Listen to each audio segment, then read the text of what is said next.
دیکھیے ہماری بندگی جزوی ہے، نمازیں ہم پڑھ رہے ہیں، روزے ہم رکھ رہے ہیں، مسجدیں عالی شان بنائی ہیں، مدرسے بھی بہت بڑے بڑے بن گئے ہیں، واقعتاً اس میں کوئی شک نہیں، لیکن سوال یہ ہے کہ اوپر جو چھت ہے وہ تو کافرانہ ہے، قانون تو اللہ کا نہیں ہے، کتاب و سنت کے احکام تو نافذ نہیں ہے۔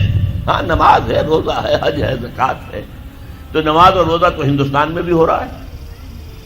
وہ تو چند ایک مسجدیں ہیں جنہیں وہ تاریخی اعتبار سے کہتے ہیں کہ یہ ہمارے مندر ہوتے تھے جنہیں مسجد بنایا گیا، ورنہ وہاں پر ہزاروں لاکھوں مسجدیں ہیں، آباد ہیں، لوگ نمازیں پڑھتے ہیں، کوئی روکتا ہے انہیں؟ ہم نے یہ ملک بنایا تھا کہ یہاں اسلام کا نظام قائم کریں گے۔ نماز تو آپ امریکہ میں جا کر پڑھیے، امریکہ کو کوئی اعتراض ہی نہیں۔ You have come here, you have purchased synagogues and churches and you have turned them into mosques. ہم نے کوئی اعتراض نہیں کیا۔ تم نے چرچ خریدے، تم نے سینیگوگز خرید لیے جو یہودیوں کی عبادت گاہیں ہوتی ہیں، اور انہیں مسجد بنا لیا، ہم نے کوئی اعتراض نہیں کیا، we never objected۔ لیکن تم کہو کہ اسلام کا نظام ہم قائم کریں گے، نہیں کرنے دیں گے تمہیں کبھی بھی۔ تم چاہو کہ تم اسلام کا معاشی نظام قائم کرو، کبھی اجازت نہیں دیں گے۔ تم چاہو کہ اسلام کی معاشرتی اقدار کو تم قائم کرو، کبھی نہیں کرنے دیں گے۔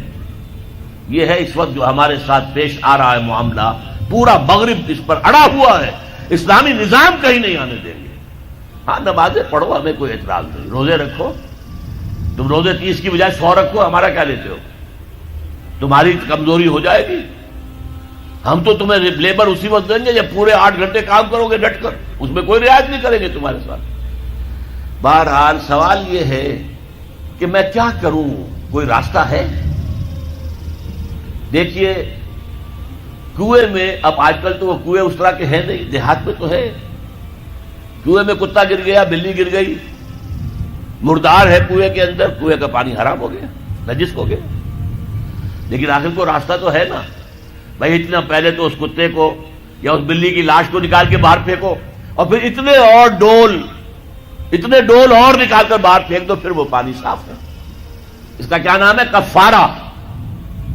اسی طرح رمضان کا روزہ تھا، آپ سے صبر نہیں کیا گیا، اپنی بیوی سے ہم بستری کر بیٹھے دوپہر کے وقت، روزہ ٹوٹ گیا، اب کیا ہے؟ اس کی گناہ کی کوئی بدل بھی ہے؟ ہاں ہے۔ 60 روزے رکھو اب متواتر پے بپے، 60 روزے، تب کفارہ ہوگا اس گناہ کا، تم نے فرض روزہ توڑ دیا۔ ہاں اگر نفلی روزہ تھا تو توڑ دیا تو صرف اس کی قضا دینی ہوگی بس۔ فرض روزہ اسے توڑ دیا ہے تو اس کے لیے تو 2 مہینے کے 60 روزے پے بپے رکھنے پڑے۔ تو اب ہم جو کفر کے تحت زندگی گزار رہے ہیں، اور اس اعتبار سے اللہ کی نگاہ میں ہم کافر ہیں، لیکن سوال یہ ہے کہ جائیں تو کہاں جائیں، کریں تو کیا کریں؟ نظام کفر کا ہے۔ قرآن کہتا ہے وَمَن لَّمْ يَحْكُم بِمَا أَنزَلَ اللَّهُ فَأُولَٰئِكَ هُمُ الْكَافِرُونَ۔ جو لوگ قرآن کی، اللہ کی اتاری ہوئی شریعت کے مطابق فیصلے نہیں کرتے، وہی تو کافر ہے۔ کافر کسے کہتے ہیں؟ اقبال نے کہا نا، بتوں سے تجھ کو امید ہے، خدا سے نو امیدی، مجھے بتا تو صحیح اور کافری کیا ہے؟ تمہاری ساری امیدیں امریکہ کے ساتھ وابستہ ہیں، وہ مسئلہ طے کرا دے، وہ یہ کرا دے، وہ کرا دے، وہ معاملہ ہمارا، وہی تو سب سے بڑا چور وہی ہے، سب سے بڑا ڈاکو وہی ہے، سب سے بڑا اسلام کا مخالف وہی ہے، اور اسی کے پاس ہم جاتے ہیں۔ قرآن کا فتویٰ تو یہ کہ تم کافر ہو۔ ہاں انفرادی طور پر تم مسلمان ہو، اجتماعی طور پر قومی سطح پر تم کافر ہو۔ وَمَن لَّمْ يَحْكُم بِمَا أَنزَلَ اللَّهُ فَأُولَٰئِكَ هُمُ الْكَافِرُونَ۔ یہ 7واں رکوع ہے سورہ مائدہ کا، اور پھر فرمایا وَمَن لَّمْ يَحْكُم بِمَا أَنزَلَ اللَّهُ فَأُولَٰئِكَ هُمُ الظَّالِمُونَ۔ جو اللہ کے اتارے ہوئے قانون کے مطابق فیصلے نہیں کرتے وہی تو مشرک ہیں۔ اللہ کے حکم کو چھوڑ کے کسی اور کے حکم پر فیصلہ کر رہے ہو، اس سے بڑا شرک کیا ہوگا؟ اور تیسری مرتبہ فرمایا وَمَن لَّمْ يَحْكُم بِمَا أَنزَلَ اللَّهُ فَأُولَٰئِكَ هُمُ الْفَاسِقُونَ۔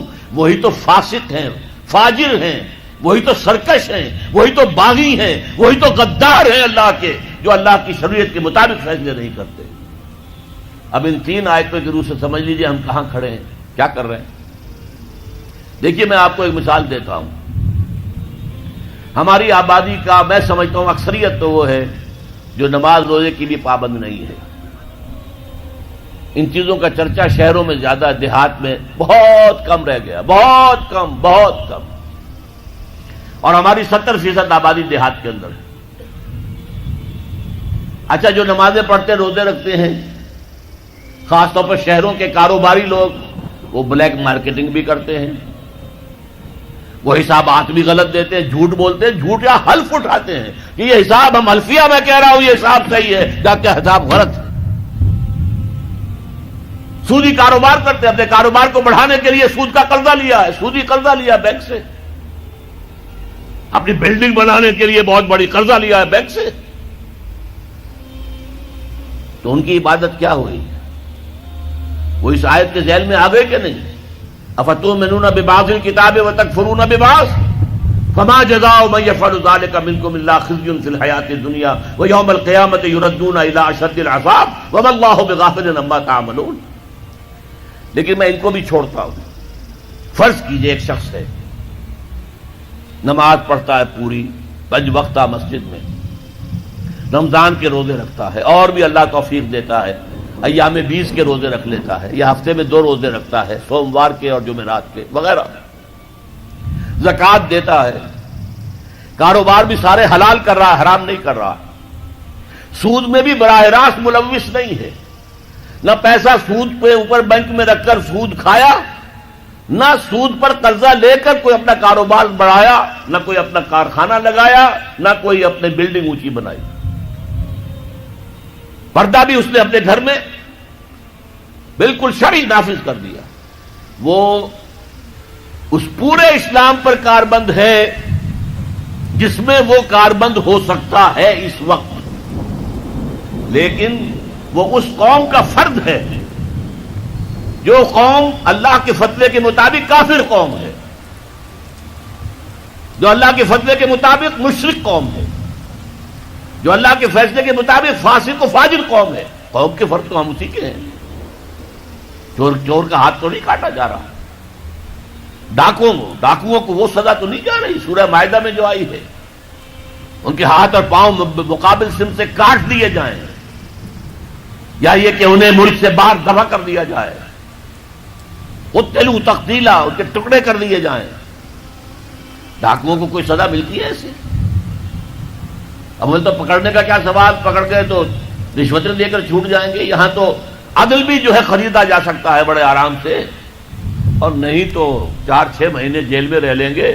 وہاں بھی ان کا بڑا راج ہوتا ہے، جو ڈاکو ہوں ان کے اندر ان کی تو ہیبت ہوتی ہے، جیل کے صدری خود ان سے ڈرتے ہیں، ساری چیزیں حرام ان کے پاس وہاں بھی پہنچتی ہیں، جیل کے اندر نکل آئیں گے۔ اللہ اللہ خیر صلی اللہ، کہیں شرعی سزا دی گئی کسی ڈاکو کو؟ یہاں